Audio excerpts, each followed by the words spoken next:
One of the elements of a business plan is a business model. It's a plan that describes how you create value, how you deliver products to customers, who are the customers, and then how do you pay for all this? And so hopefully what we're going to do is we're going to do 8 elements of a good business model today. The hope is that you understand your business more. The more you can understand your business, the more you can run an effective business. Why you gonna try to get mad?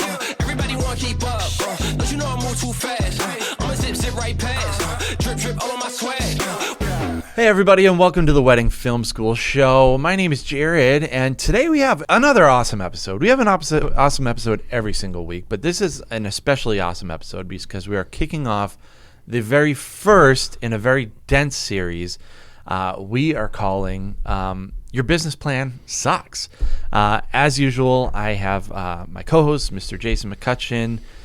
Hey, Jay. Hey, so we're just going to kind of get into the topic today, actually, because it's a lot to talk about. Yeah. So we might be a little formatted, like a little different during this series because we're still trying to work out how to get this content in. There's a lot to this series, and it is... I keep on just using the word dense over and over and over again because I think it's hard for a lot of creatives, especially a lot of wedding filmmakers, to really wrap their head around, oh yeah, I'm also running a business. In addition to being an artist, I'm also trying to figure out how the heck to make money, how the heck to maybe make this part-time gig a full-time gig.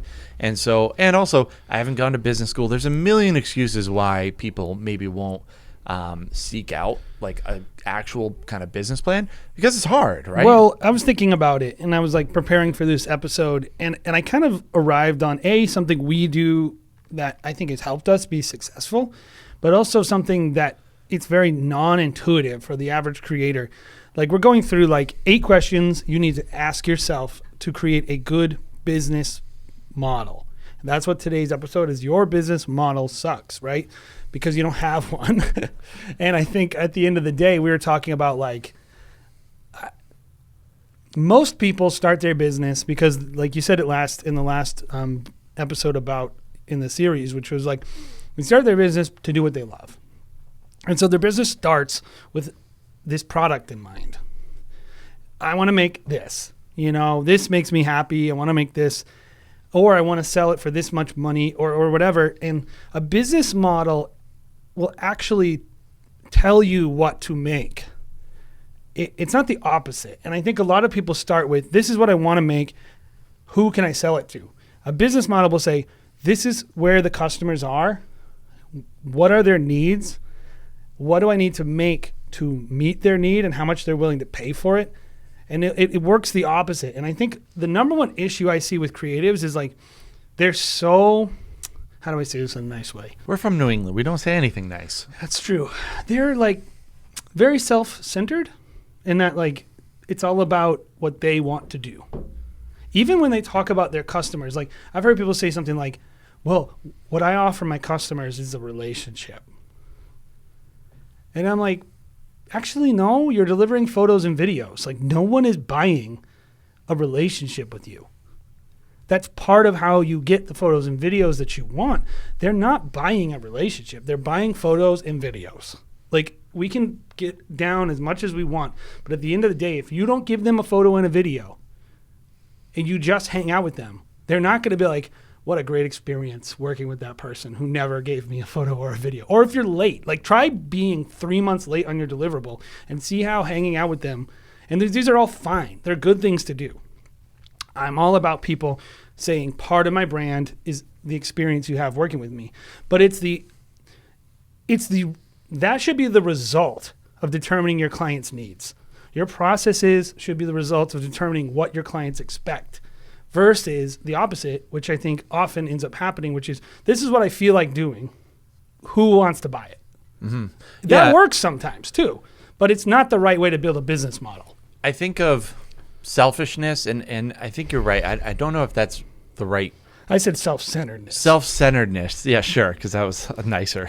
Well, it's also they're not selfish. They just are only thinking about themselves when they make their product. Well, because I look at that and I say, because I want to make money. Yeah. I am thinking about myself because I want to make money. And so I think it's more wrapped up in ego, right? The world revolves around them. Yeah. So it's Even about their business. It's about ego as opposed to like self-centeredness. Because running a business, I mean, you have to be self-centered in that you're like, I want to make more money. I'm thinking about my business. I'm not thinking about anyone else's Well, business. like I quite literally mean like they're the sun and the world revolves it's around the ego. them. It's the ego. They're the center. Yes. This is and it's like, well, no, your customer is the center. Yeah. Sure. Your business is rotating around customer demand. Yeah. So before we dive too much deeper, can we talk a little bit about, because we did an episode a couple weeks ago about why your business plan sucks. Now we're saying why your business model sucks. So can you talk a little bit about what the differences between the two are before we really do a deep dive into business, model? Yeah. One of the elements of a business plan is a business model. And so a business model, I got this from some different definition thing on the internet when it says a plan for successful operation of a business, identifying source of revenue, the intended customer base, products, and details of financing. So what's that mean for me? Basically, it's a plan that describes how you create value, how you deliver products to customers, who are the customers, and then how do you pay for all this? When you say it like that, right, it's like, well, of course you have to have that. But like, a lot of people, and this is what I will say, before we get going, I don't want you to feel like a huge failure because probably you actually do have this. So before we head down the path of talking about your business model and you start thinking like, I don't have this, I'm a failure, I can't be doing this, you probably actually have a business model, you just don't know it. And so hopefully what we're going to do is we're going to do 8 elements of a good business model today, and hopefully they'll help you kind of actually figure out what you're doing and how you think, and maybe you can do some tweaks, but that's what we're going to be doing today. Yeah, and the point, right, of all of this, because I think this can very easily become something that's like, oh, you're just doing it for the sake of it existing, and it doesn't really have a point outside of like, saying that, oh, I have a business plan, I have a business model. The hope is that you understand your business more. The more you can understand your business, the more you can run an effective business. So by actually labeling things a certain way and being able to make subtle tweaks between these 8 different elements, the more you can understand your business, the more you can have an efficient, effective, well-maintained running business at the end of the day. Well, and I'm going to say this. Stop doing crap you hate. Stop doing crap that loses money. Stop doing crap that doesn't produce value for the customer.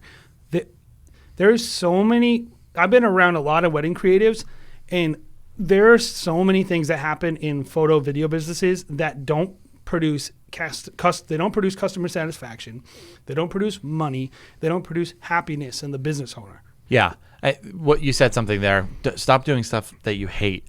And I would say there's a lot of things in my business that I really hate doing, but every time I come across them, I'm like, how can I figure out a way in my business model that avoids these kind of conversations, conflicts, whatever. Like, and so you're always tweaking. So just because you write them down on a piece of paper today doesn't mean they will be solved. It's an evolution. It's you're always going to be working on your business. Yeah, model. I would say this is a living document. Yes. And I should say this: stop doing stuff you hate that doesn't produce client satisfaction and money. Mm-hmm. Right? There are things that you're doing that you hate that actually don't help anyone, including you. Yes. So and that, I think, is your main point. Yeah. I mean, I think it's a good point. Do things that you hate that you have to do, and try to figure out a better way to do them. But like, don't be a baby about it. Like, you're running a business, so no one likes doing emails. We have to do them.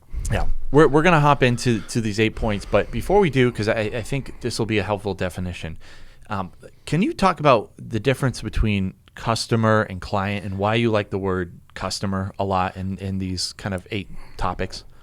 This is going to be maybe hard for some people to relate with, but client is a very personalized word. It's humanized word. Client is like humanizing a customer, right? And it's good. You need to do that at some point. Like, when you get a customer, they're your client, right? But it's one of those terms we use to produce these micro-effective business models that work for individuals. And I don't like it because for me, I'm thinking about like a giant pile of numbers. These are my customers. I'm delivering a product, a service for them. I want to deliver value to this group of people. And so I think like thinking about people as like they're purchasing something from you and you have an obligation to deliver something to them. I don't think it's totally ineffective, but I just never hear people use the word customer. They always say client. And I think like, well, yeah, a customer, client, I think getting a little more consumery in our language in our industry would help us. I heard somebody talk about it the other day, like, you're not making a commodity. I am not a commodity. Okay, you are not a commodity. You're a human being. So, of course, you're not, and you're an artist and all that good stuff. But the thing you're giving them, I said it's actually less than a commodity. Like a commodity is more valuable than any photo and video you could ever You could take. go to the store and sell a commodity. Yeah, a commodity. You couldn't go to a store or Amazon and sell somebody's random wedding film because it's not valuable to anyone but that one Think of it couple. this way. If an apocalypse happens, will anyone be like, how are we going to survive as a society without wedding photos and wedding videos? No. No one will think about that if war breaks out. Maybe someday humans will make this decision again to bring back wedding photos and videos. But I promise you, like water, food, internet, heat, like these Amazon are commodities. Right? Yeah. And so like you're just delivering a luxury, which is great because luxuries are the most high margin products. That's awesome.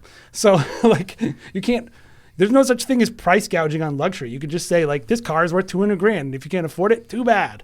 Like that, you're making that, but you have a client and a customer that's out there that has money and needs, and they like perceived needs. Yep. And they want to give you this money. So thinking about the client first, the customer segment really is what your business should be based on, not this relationship you want to have with the customer. Mm-hmm.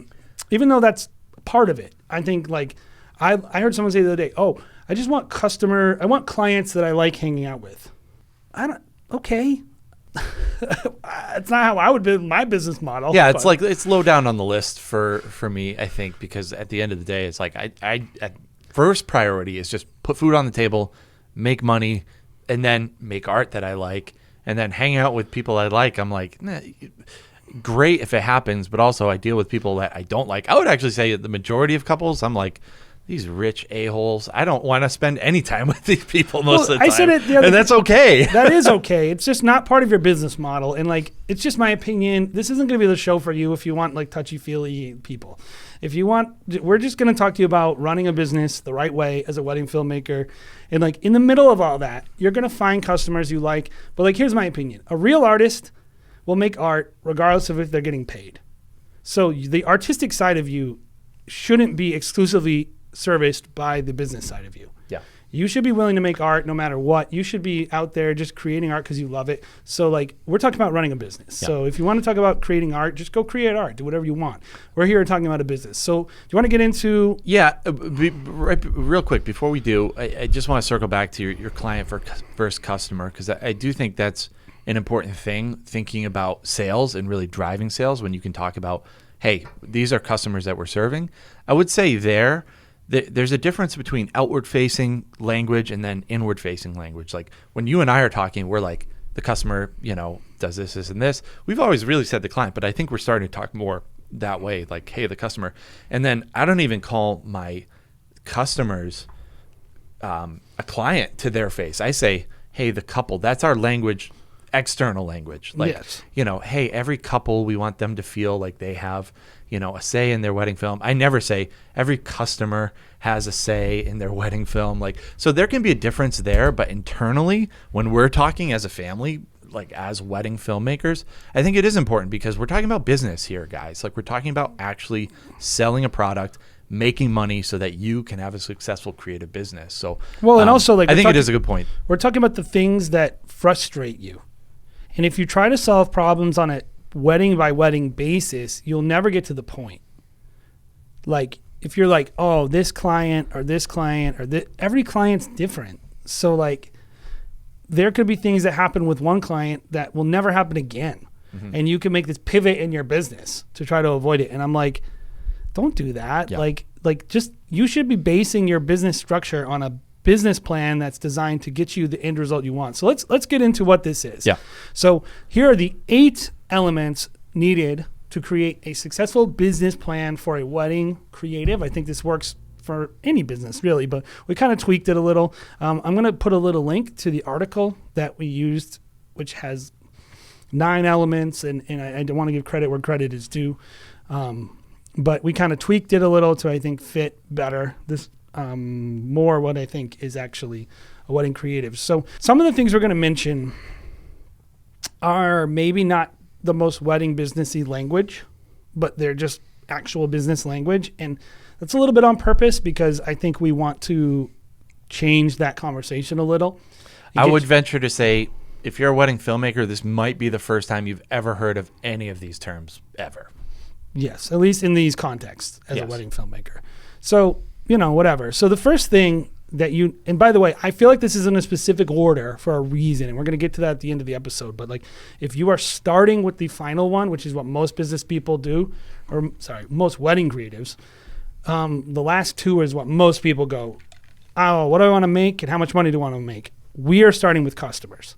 That is the important thing. It starts with customers and works its way to you instead of starts with you and works its way to the customer, which is why like the ideal client conversation is not my favorite because that's pretty much based on you. Yeah. Does your wedding filmmaking business offer live streaming? Maybe you're just looking to get into live streaming. Wherever you find yourself today, one of the most overlooked elements of a successful live stream is securing a rock-solid connection to your final destination. In that case, you should check out the LiveU Solo. The LiveU Solo offers bonded cellular streaming, which combines up to 4 separate internet connections into a single, fully redundant connection. Live stream with confidence to any platform from basically any location. This thing is battery powered, they're plug and play, and they're supported by LiveU's innovative LRT service. The LiveU Solo is perfect for any event videographer that needs an easy, on-the-go, reliable stream. Get one today. Quit teasing this thing and get to it. Customer segments. So customer segment is really every organization serves one or more customer segments. And so this is how you're breaking up who your customers are. And it helps you determine what each customer segment's needs are. So we're going to be giving, by the way, a document in this with some key questions you have to ask yourself about your business. And because there's nothing more that wedding creatives like more than homework. Well, right? Of course, and documenting things and being organized. Yeah. That is what we're known for as wedding creatives. Yeah. So, and so it really comes down to like, who am I creating value for? Who do I create value for? And so thinking about this first, and I brought this up to you before, who does a wedding filmmaker, who are their actual customers? And I think if we think about this, you're going to realize you have more customers than you think. Yeah. The immediate thought there is, well, my customers are my customers. Or no, my couples are my customers. Yes. Right? Who else? Like, of course, no one else. There's different types of customers, I suppose. But there are also some other customers that I think a lot of creatives wouldn't think about, which aren't necessarily the customers, but they're probably a means to a customer, right? Well, they're buying something from you. They're just not using money. Okay, sure. They're buying something that they get value out of. So who am I creating value for? Everyone you create value for is a customer. Yep. So literally the mother of the bride is a customer. Not an overly important one sometimes because you've got to be careful with how much you cater it to someone who's not willing to put in. But like everyone involved in the wedding is a customer. And so this is, I think, where you can really affect your business in a really positive way. And this is where people sink their business. Photographers are customers. Wedding planners are customers. Venues are customers. Why? Because you create value for them. What do I need to, like, how do you create value for those people? So once you kind of identify who these people are that you're creating value for, and you change your definition, it's not just who's giving me money, but who am I creating value for? You're going to expand your definition of a customer, and then you're going to look at value proposition. The second thing you need to look at is value proposition, and this is, what problems am I solving for these people? How am I creating value for these people? So that leads me to, we've identified, wedding planners, photographers, venues as additional customers, because at the end of the day, of course, like we know how we're creating value for a couple. We're giving them a wedding film, we're giving them photos, yeah, that's obvious. Yep. But these other groups are less obvious, but if you think about it, you might change the way you operate your business. I think we create a lot of value for people that make jewelry at weddings, just like They wish we did. yeah. I just got an email from somebody who was like, "Hey, I created some 2 years ago from 2 years ago. Can you provide some value to me and send me some footage?" And I said, "No." But yeah, you're providing value to your planners, your photographers, other vendors, venues, by making things easier for them. Well, right? be really specific, like with our business. What is our value proposition to planners with Stop Go Love? I think if a planner reaches out to Stop Go Love, they're looking for somebody who's going to make their life easier, and we do that a couple different ways. One is we're always available because we have a couple teams that we can run.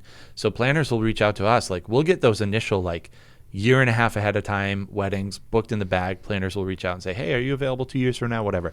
But then they know they can also reach out to me 3 months beforehand, and I'm going to have a team ready to go. Yep. So they don't have to email 5 different videographers to see who's available. They email Stop Go Love, and they're locked and loaded the next day, ready to go. Yep. So that's a value. That's a very specific value.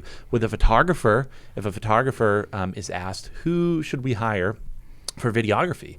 The photographer is going to say, Stop Go Love, hands down, because, and they might even not explain this to the couple, but they'll just be like, they're awesome to work with. They do great work, whatever. But for them, they know that we're not going to be in their shots, that we're going to be easy to work with, that we'll reach out ahead of time and then talk about their kids, and it's just going to be a pleasant experience for the photographer. They are someone that we are selling to. Both of those things that you mentioned with planners and photographers, I think venues to a lesser extent, like for instance, can you send them images and tag their venue? Yeah. Social uploads, whatever. Yep. Those are value adds that you're getting. And when you do those, you're serving a customer base that will give you revenue. And I think just changing that definition early on will change your measure of success. If built into your business model is this idea that I must successfully win over photographers, planners, venues, and of course, people who want wedding films, it will change. It'd be like if you had a business model where you were like, I've seen this before, where someone's totally okay as a wedding filmmaker alienating all the photographers in their market.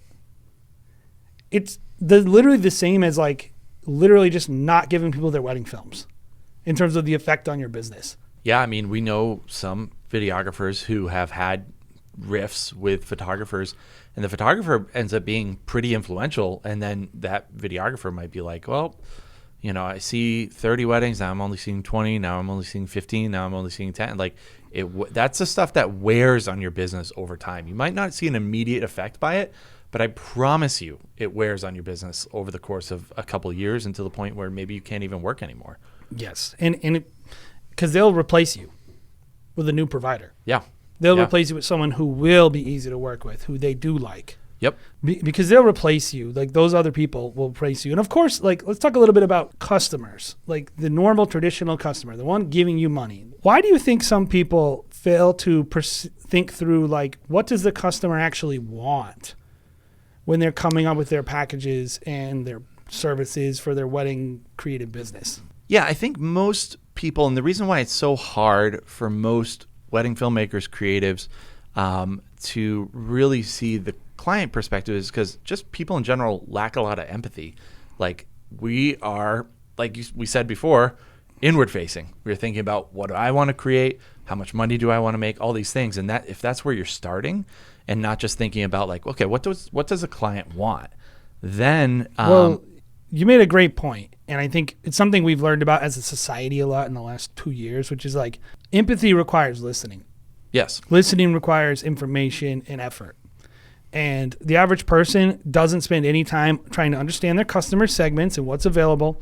So therefore, they don't know where to listen. They don't have their ear to the right railroad, to listen if it's coming. They're just listening to themselves. I was wondering where you're going with that one. Oh, so you do. You put your ear down? Yeah, I do that. Yeah, a lot to hear if a train's coming. It's a maxim, trust me. No, I know it is. But regardless, it's they're not listening to anyone except themselves. And so they don't even know what customers want. With our own business, I've said to people, the average customer doesn't want what you're making. like documentary edits. Yeah. They don't want that. Some people do, and they're willing to pay for it. Great. But like, trust me, we know because we have enough data. I promise you I have probably more data than you if you're listening and you're disagreeing with me, that you can run a great business giving 7-minute highlight films, and that could change. We're going to keep our ear to the ground and listen. But like, we've found our customers don't want it. Maybe your customers do. We're not going to make it. Yep. Remember when we first started, we were doing, I think we were calling it a love story. We would make a video for them to play at their reception. Yeah. And then, you know, what we found out quickly is no one bought it. There was no interest whatsoever. So I think same thing with like same day edits, like just aren't, unless you're in South Korea and Indonesia. You have to do whatever the customer wants. Exactly. That's ultimately all we're saying is like, we don't personally care what we make. If somebody goes, I want documentary edits, I don't, by the way, I prefer, because I want to do things that require less effort to make the same amount of money. But I'm going to make whatever the market demands. And it's based on that and the value proposition of the, like, if they don't value it, I don't want to make it. Yes. And I think that's what it comes down to. So the third element of your business plan is customer relationships. And this is like, these things are established with the customer segment that you define. So how do you establish a relationship with each customer segment? And this, it can go beyond this, but everyone who's a wedding creative, your customer segments are at the very least couples, wedding planners, wedding photographers, and venues at the very least. There might be a few other, but I think every single wedding creative has those customer segments. So I think this section is pretty nuanced compared to, and always evolving. Like all of this, it's always evolving based on what people really want. Like, people want to text message more than ever. Like, my clients want to text message, want to have that kind of relationship with me more than ever. Not because they want to text me and find out what Netflix show I'm watching or whatever. It's, you know, they are near their phone. It's convenient for them. So they're going to text message me. How do I react to that? I admit, like, this part of like communicating and finding out what works best for planners, for clients, for photographers, like, it's very easy for me to text message a lot of our photographer friends because it's just like we're shooting the shit, like it's fun. It's harder for me to text message the couple directly because I'm like, why are they bothering me at 9 o'clock at night asking if we can connect this week? Like, I told them to email me, you know? And so there's a lot of things that are this part's difficult for me because this is mostly what I do day in, day out. But you have to figure it out. You have to figure out what works and find, not necessarily, and by the way, I'm not saying you can't say no to certain things here and be like, but it's a matter of finding what works best for the client and then getting them to do what you want in a way that also works for them too. It's also about, again, we talked about the listening. Yeah.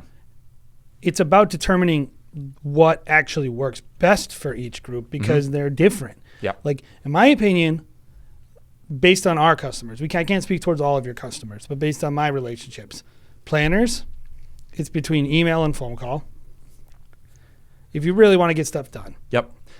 There's also the idea of like just casual conversation. Like, if you want a relationship with a planner, like being personable and continuing checking in from time to time, even when you don't have a wedding, just being personable. Photographers, if you could, this is my experience, if I email them before the wedding, hey, I'm excited to work with you, that's pretty much all that's required. If I say like, hey, this is what I would like, sometimes we text. Oftentimes I just email them, tell them, excited to work with you. Yep. And they're like, great, this kid's a nice guy, and that's all I need. Yeah. And then, of course, show up the day of. It's all about the in-person experience with those people. Yep. Couples, that's varied. It depends on the couple. Yeah. So it's like every customer segment, you have to treat them differently. And I think that is the key to like a wedding venue. All that really matters with a wedding venue is that I show up and that the couple's happy, and then I just tag them afterwards. And I've sent them a certificate of insurance in a timely manner. Like, honestly, though, like, this is something that we did that actually worked really well, is we started sending our certificate of insurances before they even asked a couple of years ago, especially the places that we were at a lot. And that is a way that we're like, we knew that it would win us. This actually won us jobs because they were like, wow, those Stop Go Love guys for video, they're on top of things. I'm going to refer them. Like we had Longwood events, like a lot of places are just like, we're impressed by that because then they didn't need to ask later. Or if they did ask later, because no one ever sends it beforehand, we're like, oh, we sent it to you back in February. They're like, oh yeah, I totally forgot. Like, thanks for doing that. Like, and then it's on my terms. It's not on, when they want it. So yeah. You got to ask yourself this question. If you're thinking about your customer relationships, what relationship does each customer segment expect from me? Mm-hmm. Which ones have we established? How are they integrated into the rest of our business model? Like, how do I figure all this out? Like, ask yourself these questions. Think about each customer segment and ask the question, what relationship do they expect? Do they expect personal relationship? Do they just care about email? Do they just care about the day of? But in every area, consider it part of your business model. How you create revenue is through these relationships. Do you want to talk a little bit here about how maybe most customers don't care about a personal relationship with you? I mean, that's my belief. My belief is that I'm the help. And there are brands, customers, wedding creatives who build their business on another approach, and there are customers who want that. But I'm a numbers guy, and so I look and go, what do most people want? That's what I want to do. Most people do not care about getting to know you in a personal way. But and that's the whole point, right? Is like you as a business owner have to figure that out. That's the whole point of this section is like, do my customers actually want to have me send them a Valentine's Day card? I'll tell you, most of ours don't. Or do they forget my name already? And I'm just selling them a $6,000 wedding film, and they're going to reach out 2 months before the wedding, or I'm going to reach out 2 months before the wedding. They'll be like, hey, those Stop Go Love guys, they're really on top of things. Like, they sent me that, and that's all they care about. Like I'm reminding them of my existence and how professional I am 2 months before the wedding. Well, and there are degrees to this too, right? Yeah. It's not like we treat them like inhumanely or like nobodies, or No. we just don't even know their name when we show Defining up. the relationship. It's just like, how far does that really, how much of my time is money? And I personally like to look at my time as an hourly evaluation. So every time I spend money on something, I'm paying myself. Mm-hmm. So if I was to sit down, would I pay myself $100 an hour to hang out with this customer? Is it returning that value? Maybe, maybe not. But like for some of you it is. For us it is not. And we are willing to be just savagely honest about that. That's a great way to put it. And like for us, we've tested it. This is what I'll tell you. If you're wondering why are these guys, well, they don't know my customers. My opinion, if I took your brand over and I just started not doing all the stuff you think you're doing that are adding so much value, like sending all these personal gifts and doing all this stuff that costs money, takes time, but time is money. So it costs money. We stopped doing a lot of that stuff and hasn't affected anything. We booked more. Because we're focused on what's most important to people, which is serving them when they want to book. That is what matters to our customers the most, is being present during the sales process. They want you to be caught, like they want you to respond to them. They want you to answer their questions. They want to buy it and move on. So if I'm, after I already sold them a wedding, spending 2 hours of my time doing something that I'm hurting my next customer. So We've just found that. And like, that's for us. So I would say like this should be based on your personal strengths on some level in terms of customer relationships. If you're very personable, you might want to use that as an advantage in sales. I know plenty of wedding photographers, for instance, who are like, I never want to book more than 20 weddings. I want to sell a high value product, and I'm able to charm a customer and be their friend. I'm not saying everyone is like us. I'm just telling you, this is what we know about our business. And for you, like, you better be able to back it up. If I tell you like, no, that doesn't matter, you should be able to say like, no, it does matter. And let me show you 5 examples. Yeah. Oh, my customer, as soon as they got my $70 bottle of wine, they posted it on Instagram, and I got 5 inquiries the next day from their friends. Or like this one saying customer, they want us. I sent it to 5 customers, and I didn't send it to the other 5. And the 5 who I didn't send it to gave me a bad review. Yeah. It's like so much crap in our industry. People are allowed to say whatever the crap they want to with no data. And then there's just people are like literally listening to business advice from someone who sent 5 bottles of wine to people, that sending a bottle of wine to someone got them a lot of clients. Yeah. And this is kind of getting sidetracked, but that's kind of the marketing thing. Like a lot of marketing is like unsaid and like hard to prove, but people still do it anyways because they think it's making people feel a certain way. Right. When you feel cool, it doesn't necessarily matter to the customer. Yeah. But you should, but my point is only this, like, I'm fine to be wrong about all this, because if I'm wrong, that matters to me, right? I'm going to start sending bottles of wine to every single person if it matters. Yeah. And it should matter to you. Everything you do for your business matters. All of it has cost, and all of it could be done better, and it's all open to change at any given moment based on what a customer wants and what makes them happy and what actually adds value. And if it doesn't add value, you should be willing to cut it. That's all I'm saying. Yep. At the end of the day, that's all I'm really saying. And the customer relationship is a big value add, and it's one of the ones that I think is the biggest time suck, that I'm oftentimes like, does your customer really care about this? Like, if they don't care, why are you doing it? The next thing is revenue streams. Every business plan has a concept of its revenue streams. And so, of course, like Amazon is a great example. They have their store, right? They have their cloud hosting services. They have Amazon Prime TV. They have just Amazon Prime memberships in general. They have rentals that they sell on Amazon Prime, like movie rentals. Very complex streams of revenue. Wedding businesses are pretty simple, but I think, like, what are the revenue streams that most businesses in the wedding industry, either photo or video, have? I mean, packages, pretty obvious. Yep. Packages of services. Maybe you have like an a la carte menu that you can do. Maybe, I don't know, depending on your business, you could even go outside of weddings. I think a lot of people do that as well and say like, hey, in the off season, I do corporate work or whatever. But actually listing what these things are, I think is pretty important. And also just scrutinizing all of these services of like what is actually being purchased and what is profitable. And again, I'll say it a million times. We'll probably say it for each of these on the list. It's ever evolving. Like, what are people buying now? What are people going to be buying 5 years from now? And adjusting it accordingly. By the way, for those that are listening on the podcast, you can head over to our website, weddingfilm.school/resources, and you can download this PDF. It has 8 questions to help you create an awesome business plan for your wedding creative business. Yeah, so if you just head over to weddingfilm.school/resources, we got a bunch of other stuff on there, coaching, and just you should check out the PDF when we post it and answer these key questions about each of these areas. But when it comes to your revenue stream and what you're selling, just trying to figure out what customers really value about what you sell. What are they willing to pay for what you sell? What are they currently paying, or what are other people charging for it? Like scrutinizing your streams of revenue to determine their profitability, to determine their demand, trying to figure out, like, I think the goal of every business should be to sell only the things that people value.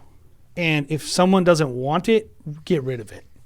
Because it makes it complicated. It makes it look, it's just like you can only keep up. You can only juggle so many balls. And like one of the things I see with like struggling or newer wedding creative businesses is like you go and you look at their packages, for instance, and their package progression is a mess, as Snyder talks about, and they don't really have a reason why someone would step up to the one package, or the value's not obvious, or they're just like, they'll do something like gold package, platinum package, right? And the gold package has like 8 hours and all the same deliveries as the platinum package, and the platinum package is 2 more hours of coverage. And it's $2,000 more. And so you're saying, okay, and the customers will do this, by the way. You're telling me that 2 hours of coverage is worth $1,000 an hour? It's not. People are smart, and anyone who's a consumer dissects packages, dissects what they're actually consuming, and will make those, like, it's just so second nature that people are just going to jump to those conclusions and like be like, this is my best value. Like, and I would say a way to see what packages are working and what aren't is just by literally just counting them. I don't think people count Track. how many. Yeah, like if there's one package, like we with Merriment Films, we just sold our very first one of a very specific package, and I think it's actually exists for that purpose, to just be like so bare minimum that people are like, oh, I don't want that. So it does serve a purpose. Yeah, I But- mean that's pretty much what we do with all our starting packages. Yeah, and it's just like, I want that next one. So it's I mean, it's just the rule of sales. Everyone buys your middle package. So it does exist for a reason. But I would just say, looking at and evaluating all your different package progression. I mean, because if you're not doing it, your clients certainly are. They are. Yeah. They are. And, you know, it really comes down to, this will help you solve market problems, by the way. Like, if you can look and try to understand what customers want, not just your clients, but like all customers. What is every customer that you could sell a wedding film or a wedding photography session to? What do they want? Can I solve a problem for them? Can I meet a price point while still being profitable that would be appealing to them? Or can I hit a market that's so exclusive and only I can meet that need, or maybe I am uniquely positioned to step into and I can be really profitable? You know, just looking at your revenue streams, your packages, and trying to think, how does each stream contribute to your overall revenue?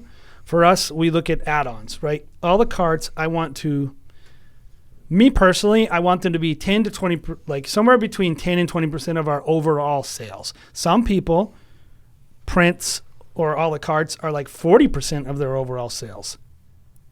And like, both are fine. They do require different processes to produce. We sell ours via mostly automated or just in the initial call. Some people like, we're going to bring you into the studio. We're going to play the film for you. We're going to go through the collection with you. Like, think about this stuff. Yeah, I think when people first start out, I feel like there's a certain pressure to just create a bunch of different packages, create 5 different packages, create a whole a la carte menu, create all these things based on pretty much no information, right? Yep. No information of demand, like what couples are going to want, what is going to sell most in my package progression. And so I would say, if you're first starting out here, I would say start out simple. Like, start out with your simple packages, and then as people are reaching out and saying, hey, I know that you have this package, but I would actually love to have a, I hate them, but let's say a documentary edit. I would like to have a documentary edit added, and then you can decide, is that something you want to sell? And is it something that will make you money? You know, if you are, how much does it sell cost to even make that? Yeah. And if you're seeing a lot of demand for it, like at first, I think we did that, and we had one person reach out and ask us if we could do a doc edit after maybe our first 100 weddings. And we were like, we could do that. It's going to be a lot of money. But do we want to do that? No. So we just said, no. Yeah. We're not going to do it. Well, we don't. And you know what? If customers ask for that, we're like, we're not the people for you. Yeah, just because I would rather, actually doing the linear edits is more profitable for us. Because it's cheaper. It's cheaper to produce, and it's just more Linear edits is money. what we call it, by the way. Some of Yeah. you might call it event edits. Event edits, whatever. We Yeah. just give them the ceremony as a separate file. We don't integrate it into like a music video style film. Yeah. But deciding what is that, like, we just had this discussion this morning for our live streaming. Do we want to have an add-on of providing a speaker system, a PA system to our couples? And I was like, I think we should get it, because I think we can sell a few of them. And if we spend $500, maybe we can make, $2,500 on a year. But then you and I are going back and forth on, well, then we have to send a person. That's going to cost us at least $100 for an hour worth of work, plus travel, and we're deciding the merit of actually selling and also this. like, how many could I sell? And if 5 people ask on the same day, and I have to say, should we buy a $5,000 system or a $500 system? Like, it's all like, it's all part of it. Like, your revenue streams need to be thought out. There's a lot more ways to make money than you think. Most of us, it's going to be delivering initial packages, doing upsells, and then if you're a photographer, it's going to be selling prints. Those are going to be your number one sources of revenue. But if you're a photographer, what are you doing here at Wedding Film School? Get out of our here. show. Yeah. But also stay, because we like you. Yeah. But like, selling prints, you can sell prints to the mom. That's why I said they're your customer. If you're a photographer, every single person at the wedding is your customer, because you can sell them prints. Yep. And you can send so like all this stuff you have to think about if it's a big part of your revenue stream. So the next element that goes into a good business plan is just determining your key resources. And so this is going to be, what goes into all the previously listed things that we talked about, all 4 of them, like relationships, revenue streams, determining my customer segmentation, all that junk, right? And it's like, what are the key resources that our value proposition requires? If I'm saying, my value prop to customers is like an exclusive experience. Okay. If you're trying to do, like, for instance, let's talk about a luxury wedding filmmaker with a $20,000 deliverable, because we usually go away from that, but let's lean into that. If I'm creating a value proposition for that client base and I'm trying to determine what are the things that they need a great website that shows proof of work, establishes my credibility as exclusive, has the aesthetic they're looking for, of course, and makes it, easy enough for them to contact you. Probably they're not looking for price right away. They're probably looking for credibility. And actually, if they're a planner and I'm doing these $20,000 packages, they might just be literally going straight to my form because they're coming off a referral, but they want to see that I got my crap together so that if their client sees my website, they're not going to be embarrassed. Right? So like, and then of course there's the relationship side. I get the client. What do I need to do to prove to them I'm a $20,000 wedding filmmaker? Do I need to send them a leather-bound book with my prices in it? Custom proposals, which you do, by the way. Not a leather-bound book necessarily, but you need custom proposals if you're doing $20,000. And when you deliver the proposal, it needs to be beautiful. It needs to show that you are tasteful, because people are spending $20,000 on wedding films. Maybe they're not tasteful, but they probably want to perceive themselves to have high taste, right? That's why they're spending $20,000 on a wedding film. And so like you're done identifying all these elements, and of course they want custom packages that are customized to them. How does that differ maybe to a Stop Go Love clients when you're identifying what are the key resources needed to fulfill our customer demand? Yeah, so going from like a really high-end type of wedding to like more middle tier is what you're asking? Yeah, like they have different needs, different sure. resources are required to fulfill those needs. I mean, I think probably you still need a good website. But it needs to differ in a key way. It does need to differ in a convenience type of way. So, I think so. So, yeah, in my opinion. So we want to make it convenient. So what we might do is we might put the pricing right on the website, for instance. We will. I think it's a little bit more accessible. It's not as maybe light and airy stylistically. That is really only defined for like one type of luxury wedding Well, even client. look at how the packages are presented. We'll put it on the screen, but the way we present our packages, Yep. I think we have maximum 7 bullet points. Yep. It's like, it's all about ease of, like, they can go to because we're selling some to planners, but good percentage of us is B2C, right to customer. Yep. And so that customer goes, they want to be able to shop. That is their demands. That's the relationship we're establishing with them. Very, very upfront. Yep. This person just buys the thing. That's what we want. Mm-hmm. We want a customer who goes to our site, sees our stuff, knows what it is, calls us for the most part, understanding what we make, and they like it, and they're just ready to book for the most part. Would you say key resources is also the product that you're selling yourself? Like what is the actual It's everything material required to deliver value proposition, to deliver your marketing, to deliver your relationship expectations. It's everything required to deliver your revenue stream. It's like, when I'm coming up with my business plan, what do I need to put together to make this? Yeah. Like, what are the resources I have? Yep. And what I need to deliver. And I think that leads actually into the next thing most of us have, which is productions and processes. The next thing you need to ask is, okay, now that I know what my resources are, how do I make it? And I think most people just literally start here. Yeah. So key resources is really like the end product of your production. It's the requirements. Right. Yeah. Okay.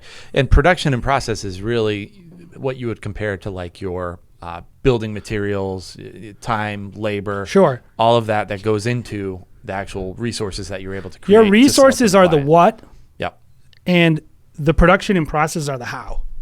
Yes. How do I do this? Yeah. Sure. Right? Okay, so this is where most people start. Production and processes. Most people's business plan started with a production and a process. They looked and said, I make wedding films. I shoot photos. I like this type of photo. I have a camera. Something as simple as I like shooting slow-mo. So this is my style. All that stuff. They're not terrible, but I think this is a key weakness in a lot of people's business plans is that they start with what they want to make and how they know how to make it. And they don't often ask, do my customers, planners, photographers, wedding clients, venues, people that you need to impress and sell to, do they value it? Is it giving those people an experience that they are willing to pay for, refer me, whatever I need to get out of that relationship? It's just no, this is what I like making. At first was kind of thinking well, why would key resources be before production and processes? But key resources really, you want to define what you want to make before you actually make it based on the previous steps. So, what is required? Yeah.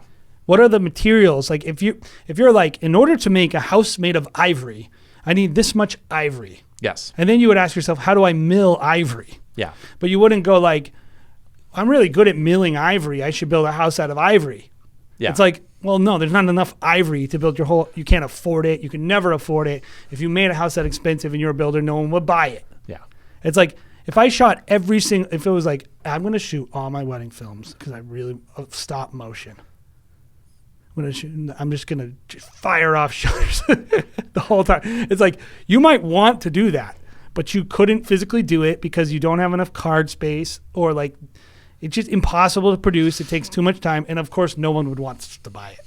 Yeah. And I think people start here. They go I want to make elopement work because I like elopements. Okay, great. Some of you can. I promise you, not all of you can. I promise you, most of you can't actually run a business that exclusively shoots elopements. I actually promise you that anyone who says elopement on their thing in Clubhouse or on Instagram shoots plenty of non-elopements. Maybe there's 10 people in the industry who are so in demand for elopements because they're the only people that they just don't have to do anything they don't want to do. Awesome for them, by the way. They created a brand for themselves that gets them exactly what they want. Most of us, that's not the case. Yeah, I agree. And you should start with the customers that are available. If I run the numbers and I say there are 2,500 adventure elopement sessions a year, which I don't know, that'd be hard to determine, but let's say you figure that out. I want 20 of them. Yep. That means that you want 7% of the total market.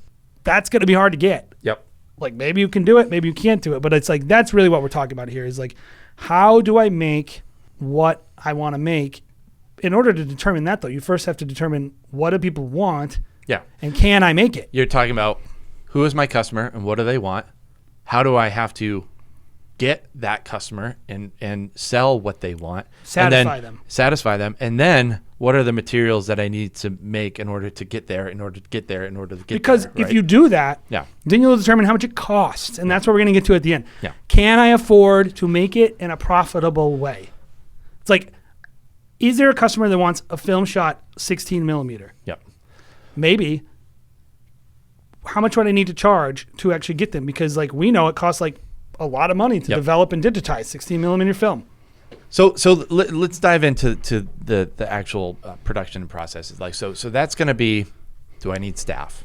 That's going to be, do I have the cameras for it? What key activities are required? Yes. Do I have experience in Final Cut Pro or whatever? Do I need a CRM? Yes. You do, by the way.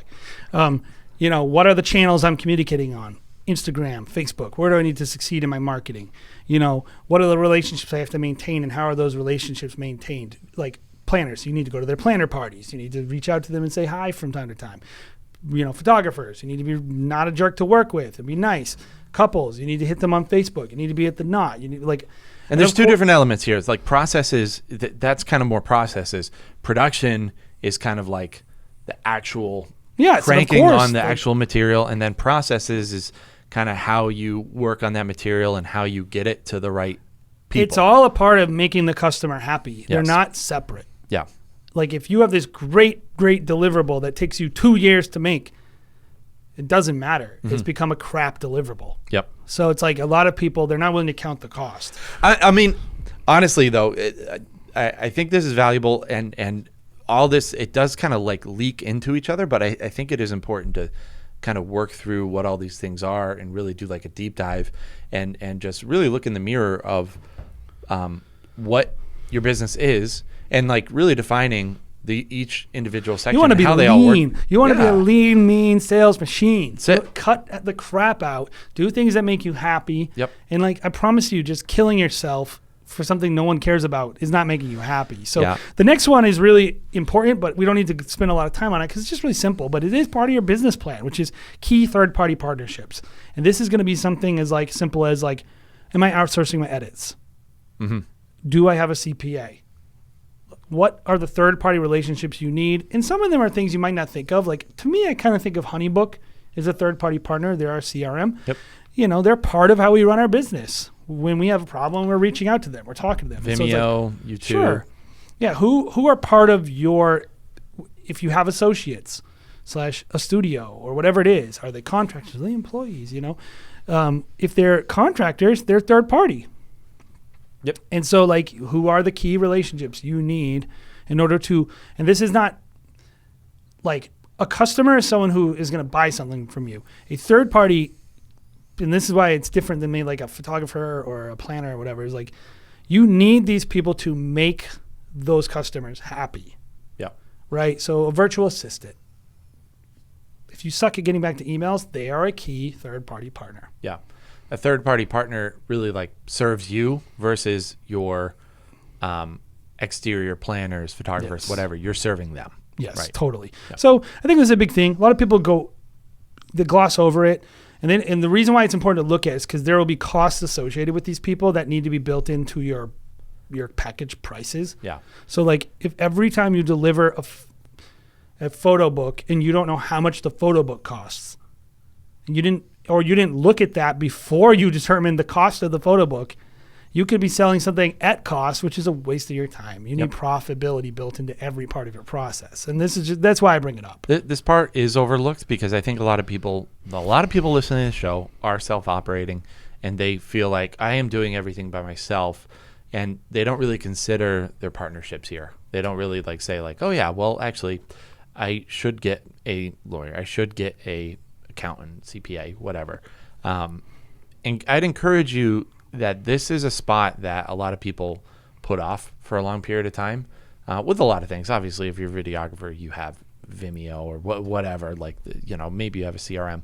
But some of these exterior people, consider them early because Like a they lawyer. will make your life so much easier. And we say that all the time. But Yeah, get a lawyer and a CPA like right away. yeah.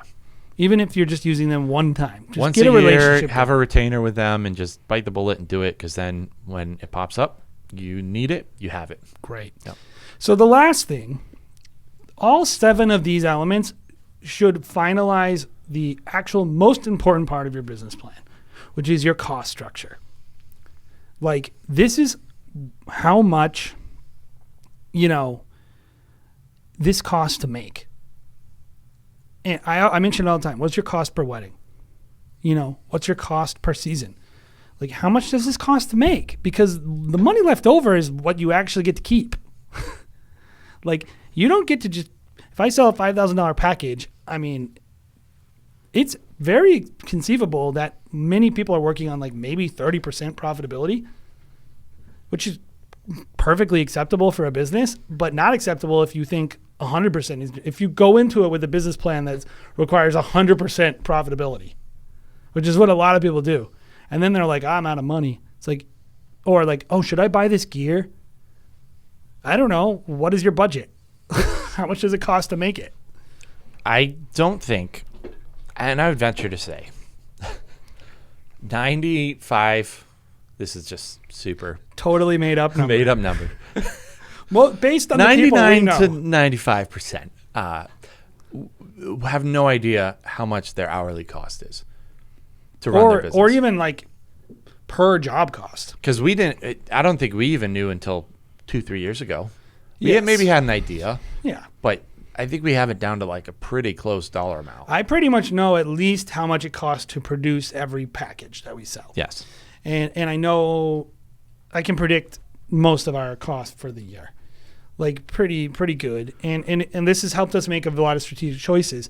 It's like really like the questions you want to ask yourself with your cost structure are, what are the most important costs inherent in my business model? Is that third-party contractors? Is that lawyers? Is that materials like prints? And, do you need to buy, if you're a film photographer, you have to buy film at every wedding. You have to get that film, processed at every wedding. That's a cost. That's part of your cost structure. If you're a filmmaker and you're shooting every wedding and you're outsourcing every wedding and it costs you $6,000-$8,000, whatever it costs you, that's part of your cost structure. If you have a retainer with your lawyer, that's part of your cost structure, and it goes into everything you sell. Like, if you shoot 25 weddings a year and you pay $2,500 a year to a lawyer, every single wedding you sell, it costs $100 for a lawyer. That's cost structure, and that is not the way people think about it, but it should be. They should take that $5,000 package and lop $100 off, and it goes lawyer cost. Facebook marketing. I'm spending $3,000 a year on Facebook marketing. I'm selling 25 weddings. Okay, $120, $110 a year off the top of that package I sold. Every year I'm spending $10,000 on gear, doing 25 weddings at $5,000, making lop off like $500. As you start trimming that down, things start to become much more apparent how much you're actually making. Then you can determine, do I need to make more of them to make what I want to make? Do I need to make it cheaper? Yep. This is what we're getting down to, guys. Making more money, taking more money home. Yep. And it just, at that point, once you get to this point, it really comes down to basic finances. It's, do I need to make a little bit more money or do I need to save a little bit more money? Yeah, am I spending too much? Yeah, am I spending too much? What do I need to lop off? And I think for most people, after you do all this, it just gets easier. Like, okay, I can look at all this stuff. Why am I spending so much money on gear every year?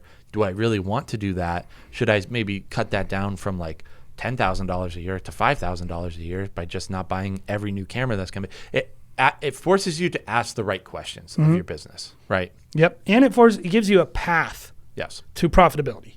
Yes. And a path to taking more money home. A business plan will help you get what you want instead of just every year feeling like you're at the mercy of your business. Like, and this, when you do it ahead of time and then you magically watch it magically work, you're like, I think I'm going to have $20,000 at the end of the year that I can do to the distribution, which is tax exempt, not tax exempt, but I've already paid taxes on it. And I'm going to take this home. And if I only stick with the plan and I'm more disciplined, I'm tracking things, I get to take this money home. And at the end of the year, you do it. It'll blow your mind. It'll satisfy all the discipline that you put in to get it. If you go, I'm going to be nice to planners in this way, strategically, and I'm going to try to actually bring down my cost of acquisition for marketing by treating planners the right way. Like, if I am nice to planners, I can bring my cost of acquisition, because I'm only using the knot, down 30%, because you're going to get X amount of planner weddings. Yep. And it happens. Yep. It'll be like, oh, why didn't I just have the discipline to reach out to these 20 planners before? I was an idiot. You'll never go back. Yeah. It turns your decision making into a big ship, which I think, being a business, sometimes it's important to be able to make quick decisions that make a big difference. But a lot of times when it comes to spending, when it comes to saving, you really want that ship to be like, at the end of the year, we're making $20,000. I'm going to make a little adjustment. Maybe that goes up or down, whatever. But it allows you to weather things like the coronavirus, right? Like coronavirus came, hit our company. Obviously, like I think it cut our the amount of work that we were doing down to like 25% of what we normally do. So we had to be like, okay, if we are cutting down to 25%, this is how much money we're going to make at the end of the year. Is that enough? No. Okay. Do we need to cut down on marketing? Do we have to cut down on this? Or do we double down on marketing? Do we do this? Because we are in a good position to take a higher percent of our market in the area, because this is what other people are. It allows us to make those kind of decisions because we have all the information that we need, and we know that a lot of people, guys, this is a big part of it too, is a lot of people out there aren't going to listen to this podcast. They aren't going to be able to make decisions like this, and you have a competitive advantage over them because you just know your business so much better than them. And you know their business because you know the customers. You're all going for the same customers. Yes. And so like if you're just one person's dealing with a hypothetical customer and the other one's dealing with an actual customer, which is based on like looking at the knot, going to the wedding report, looking at your customers that you already have, like figuring things out, trying to determine what people want. Yeah. Like, of course, you might be able to say, actually, I'm going to cut this out. I'm going to cut this out. This is what I'm like, oh, you should be charging. You're destroying the industry. It's like, I made the same amount of profit as you. I just didn't waste my time on a bunch of crap that didn't matter. So I'm able to offer it at a better value and make customers just as happy as you are. That is the truth. Yep. That's what we're all trying to do. Make profit, not gross sales. Gross sales are gross. You want to make net profit, not gross sales. And that is called making money. If I make a business model that cost $100,000 and I make $100,000, I made $0. Yeah, but you had a lot of fun along the way. And everybody thinks I'm cool. It's like, who cares? Like your bills, like no one thinks that's cool long term. Long term, profit is cool. Short term, reputation is cool. So where do you want to be? This is not the podcast for people who want to be in the reputation side. We want to be on the profit side. Yeah, and the profit side allows you to go to engage at Baha Mar in the Bahamas. In December. Like, and that's something that we're just like, yeah, this is going to be freaking cool. This is actually freaking cool. And then also, it's going to be very profitable. Well, and I might be able to get to that 20,000. Like, I want people to have what we have because I'm really happy, and I think what we have is great. And I think like everyone should be able to make a decision of, do I want to shoot 30 weddings or 10 weddings? Yep. Like that's the position we're in. What clients do I want? Can I turn this client down? We do whatever we want with our business. Mm-hmm. Like and we whatever we want in terms of, and we also want to make people happy. But like I don't feel like we're at the mercy of customers that we don't know how to make happy. Mm-hmm. I feel like the customers we have, we're making them happy. And we're making ourselves happy. And I think that's what I want for everybody else. So that's really the point of this series, Your Business Plan Sucks, which is really helping you kind of determine the elements of your business plan. And of course, this was your business model sucks. A business model will set you free to make long-term decisions. And I want to go into episode with like a little example of just, we always hear like the example of the archer, right? I don't know that example. They fire an arrow. And this is what a business plan will prevent. If you fire an arrow and you're 1 inch off, by the time it gets to your target, the farther away that target is, the farther off you will be. And a lot of people, they started their business with just a little off target with their customer, a little off target with their cost structure and their business model and how they actually create revenue. Like maybe they wanted to build a studio and that was their actual goal. And when they get to this successful place, it's hard to pivot. It's hard to pivot when your entire brand is built on you and actually your long-term plan was that you wanted to get a team of people so you don't have to shoot every wedding. That is not going to be apparent until you get to the destination, and by that time, you could be a long way off. And so I want to encourage you, especially if you're starting out, realize you want to fine-tune that aim as much as possible so that when you get to your destination, you're not so far off that you can't even pivot. Did you make a Archer reference because guns are too controversial? No, I really was listening to that Gunger song one time. Okay. And it talks about it's a long way off. Yeah. You start things a little off, and by the time it reaches its destination, it's a long way off. Totally. And I think a business plan, like, is the thing that prevents you from being way off target. Totally. And I think that's it. We want you to arrive where you want to go. I don't really care where you go as long as you get there and you're happy. That's it. Nope, totally. And I mean, at the end of the day, you do see a lot of videographers who get kitty cornered into something that they don't want to be doing anymore, because there's no way out. They don't see a way out. They don't see it. Yeah, exactly. And it's like, hey, if you had made this slight adjustment, if you had raised prices, and bit that bullet a little bit because you had all this data backing you up, then you would be able to do more of the work that you want to do. Maybe less of the work that you want to do. You'd have more of the business that you wanted. And that's really the point of this, is just we want to create the businesses that we want at the end of the day and have a business that runs and doesn't run us, right? We want the business to be running and serving us. We don't want to be serving. I the own a business. The business doesn't own me. Yes. And that's what you want for you. This is not an industry that does that very well because we're driven by ego. We're driven by the idea of my ego's tied up in what I make and who I am. And that's partially a great thing. Like as an artist, we are defined by the art we create on some level.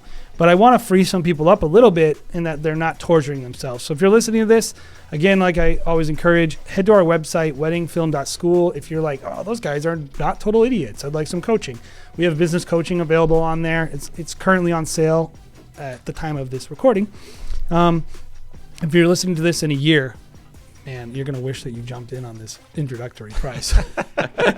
But check it out. We're also going to have a downloadable in the descriptions on YouTube. If you're listening on the podcast, head over to YouTube, look up Wedding Film School, and you can download.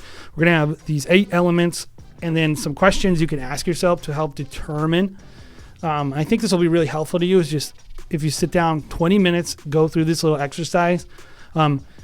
It's not necessarily going to be a finite thing. I would say it's something you need to do maybe every year until you feel like you've got it down. But just go out there, download it. Hopefully it helps out a little bit. Let us know in the comments if you found this episode helpful. Again, we're going to be doing more of these Your Business Plan Sucks episodes. And this was Your Business Model Sucks. So hopefully this helped you define your business model a little bit. Like, subscribe, share, do the YouTube stuff. If this helped you out, let someone else know, hey, this was helpful. Have a great day, guys.